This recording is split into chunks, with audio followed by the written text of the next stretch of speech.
Thanks for watching. Like, share, and subscribe Edu Hunt by SDP for more educational contents and admission-related important updates. Thank you. Hello everyone, welcome to my channel.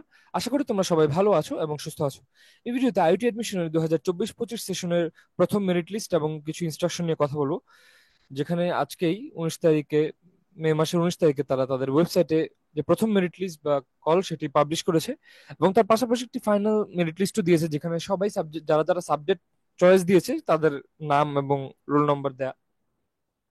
এছাড়া আমি আজকে যে result দিয়েছে সেটার analysis করে যে cut off rank till now, অর্থাৎ আপাততর জন্য প্রথম মেরিটের পরে সেটা আমি তৈরি করেছি এবং তোমাদের সঙ্গে শেয়ার করার চেষ্টা করব, যাতে একটা রাফ আইডিয়া পেতে পারো যে কতটুকু অ্যাপ্রক্সিমেটলি যেতে পারে পরবর্তীতে। কারণ এবার যেহেতু আইওটি অ্যাডমিশন পরীক্ষাটা বেশ পরে হয়েছে বিভিন্ন কারণে, তাই এবার হয়তো বা এতটা দূরে প্রতিটা সাবজেক্টে কাট অফ পজিশন যাবে না, তবে একটা লেভেল পর্যন্ত অবশ্যই যাবে, যেহেতু ইকোনমিক্যাল বিভিন্ন ইস্যুতে অনেকে পরীক্ষা দিলেও পরবর্তীতে হয়তোবা না পড়ার সিদ্ধান্ত নিবে, কেউ হয়তোবা অন্য জায়গায় নিজের প্রেফার্ড সাবজেক্ট পেয়ে গেলে তুলনামূলক কম খরচে সেখানে শিফট হওয়ার ট্রাই করবে বা শিফট হয়ে যাবে। স্ক্রিনে তোমরা আইওটির ওয়েবসাইটে নোটিশ অপশন দেখতে পাচ্ছ, যেখানে 19 মেতে আজকে দুটি নোটিশ তারা দিয়েছে, যেখানে final merit list with department or program choices for the academic year 24-25 লেখা আছে হোস্ট কান্ট্রির জন্য। এছাড়া first call for admission in BSc engineering and BBA TM programs for academic year 2024 and 25, এটা সবকিছু দিয়ে দেওয়া আছে এখানে। এগুলোর আমি অল্প অল্প করে একটু গো থ্রু করি তোমাদের জন্য। যেখানে তোমরা দেখতে পাচ্ছ যে বিএসসি ইঞ্জিনিয়ারিং অথবা বিবি ইন টেকনোলজি ম্যানেজমেন্ট প্রোগ্রামের জন্য তোমাদেরকে এখানে নোটিশ দেওয়া হয়েছে, যেখানে ডেডলাইন লেখা আছে উপরে আগেই 20 মে থেকে 3রা জুন, অর্থাৎ 20 মে থেকে 3rd জুনের মধ্যে তোমাদেরকে পেমেন্ট রিলেটেড প্রসিজার্স গুলো কমপ্লিট করে ফেলতে হবে, অর্থাৎ আগামীকাল থেকে কার্যক্রমগুলো শুরু হবে। যেখানে প্রত্যেকটা ডিপার্টমেন্টের জন্য মেরিট লিস্ট দেওয়া আছে, তোমরা চাইলে চেক করতে পারবে। আর যারা চেক করে ফেলেছো এর চয়েস লিস্টের রেজাল্টটি, তারা তো জানোই।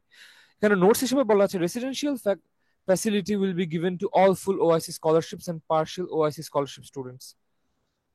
আর এছাড়া বলা আছে limited number of seats will be available for allocation to the self finance male and female students as per university allotment policy which will be announced letter.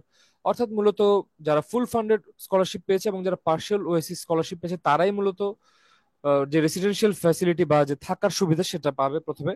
আর তার পরবর্তীতে সিট অ্যাভেলেবেল থাকার ভিত্তিতে একটা সার্টেন নাম্বার অফ স্টুডেন্ট যারা mail এবং female তাদেরকে self finance যারা রয়েছে তাদের থেকে অ্যালাউ করা হবে পরবর্তীতে। এবং এখানে ফিজ এন্ড পেমেন্ট স্কেজুয়াল সেটি সবকিছু লিখে দেওয়া আছে প্রতি ইয়ারের জন্য, এখানে ইউএস ডলারের হিসাবে লেখা আছে। তারপর সবকিছু এগুলো তোমরা বুঝে নিবে। এখানে ফুল ওআইসির জন্য অ্যাডমিশনের টাইমে $1000 দিতে হবে, তারপর আর দেওয়া লাগবে না। পার্শিয়াল ওআইসির ক্ষেত্রে 6600। তার পরবর্তীতে এখানে বাকি জিনিসগুলো হয়তো বা ইন ডিটেল আসবে ইন কেস কোনো হিডেন কস্ট থাকলে বাকি। তারপর সেলফ ফাইন্যান্সের ক্ষেত্রে রেসিডেন্সিয়াল এবং নন রেসিডেন্সিয়ালের জন্য খরচের স্টাইলটা ডিফারেন্ট। এখানে কারোর জন্য, যারা নন রেসিডেন্সিয়াল তাদের জন্য $14100 হচ্ছে খরচ, এবং যারা রেসিডেন্সিয়াল থাকবে তাদের ক্ষেত্রে $20100। এই জিনিসগুলো তোমরা অবশ্যই দেখে নিবে। এবং তার পাশাপাশি পেমেন্ট মেথড নিয়ে বলা আছে, যেখানে মেথড ওয়ানে বলা হয়েছে যে তোমরা ক্যাশের মাধ্যমে যে কোনো এবি ব্যাংকের ব্রাঞ্চ থেকে করতে পারবে ভার্সিটির অ্যাকাউন্টে। এখানে অ্যাকাউন্ট নাম্বার লিখে দেওয়া আছে আইওটির। এছাড়া অপশন 2 বলা আছে যে payment may also be made from any other other scheduled bank of Bangladesh through only RTGS. RTGS মানে real time gross settlement fund transfer system, system to be credited to the below mention bank account of the university. এখানে তোমরা bank অ্যাকাউন্টে অবশ্যই ঠিকভাবে খেয়াল রাখবে, এখানে সব একদম সেম টু সেম নাম্বার দেয়া। এছাড়া রাউটিং নাম্বারও এখানে দিয়ে দেওয়া আছে। তারপর এখানে আরো বেশ কিছু রুলস বলা আছে, সেগুলো তোমরা খেয়াল রাখবে। এছাড়া মাইগ্রেশনের ক্ষেত্রে বলা আছে যে কোনো ক্যান্ডিডেট যদি অটো মাইগ্রেশন স্টপ করতে চায় তাহলে সে চাইলে করতে পারবে, তবে অটো মাইগ্রেশন অটো মাইগ্রেশন একদিন আগে স্টপ করতে হবে নেক্সট কলের আগে।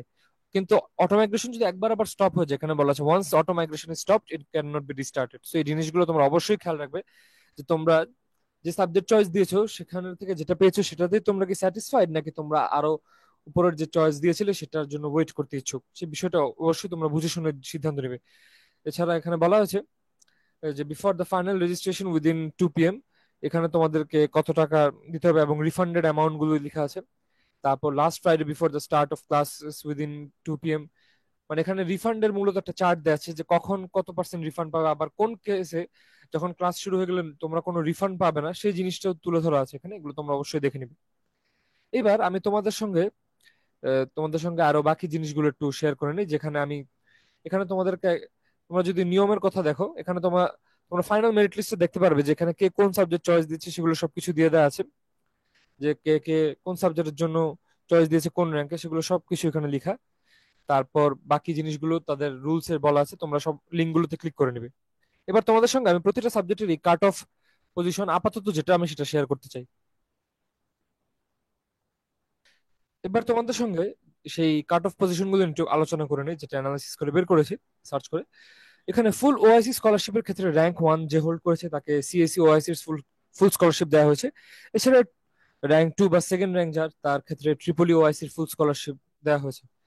এছাড়া পার্শিয়াল ওআইসি স্কলারশিপের যদি একটু কথা বলি, এখানে মেইনলি তিনটি প্রোগ্রামের ক্ষেত্রেই পার্শিয়াল ওআইসি দেওয়া হয়, তা হলো সিএসসি, ট্রিপলি এবং এমই, অর্থাৎ computer science engineering, electrical and electronics engineering এবং মেকানিক্যাল ইঞ্জিনিয়ারিং। সিএসসি ওআইসি পার্সিয়ালের ক্ষেত্রে আপাতত প্রথম লিস্টের পরে যে কাট অফ র্যাঙ্ক সেটা হচ্ছে 42, অর্থাৎ 42। ট্রিপলির ক্ষেত্রে সেটি হচ্ছে 70 এবং মেকানিক্যালের ক্ষেত্রে এটি হচ্ছে 87। আমি আবারও বলি, এটা কিন্তু প্রথম মেরিট লিস্টে পড়ে। এই র্যাঙ্ক কাট অফ র্যাঙ্কটা আরো বাড়বে, কারণ আরো মাইগ্রেশন হবে এবং আরো বেশ কিছু লিস্ট পরবর্তীতে দেওয়া হবে ইন ফিউচার।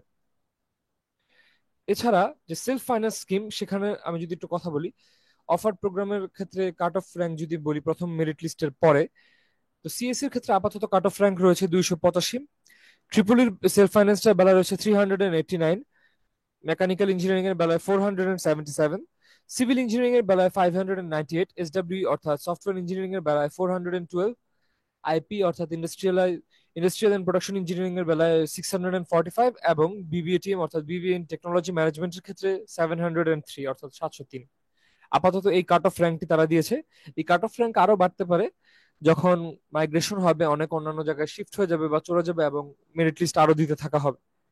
মেরিট লিস্ট আর দেওয়া হবে না, মূলত যে মেরিট লিস্ট ফাইনাল, যারা সাবজেক্ট চয়েস দিয়েছে তাদের মধ্যে থেকেই সিলেকশন হবে, কারণ তারাই সাবজেক্ট চয়েস দিয়েছে এবং তারাই এলিজিবল ভর্তির জন্য। সেখান থেকে যারা এই প্রথম দিকের র্যাঙ্কার এবং ভর্তি হবে না কোনো কারণে বা ভর্তি বাতিল করবে, সেই জায়গাগুলোতেই মূলত শিফট হয়ে মাইগ্রেশন হতে থাকবে।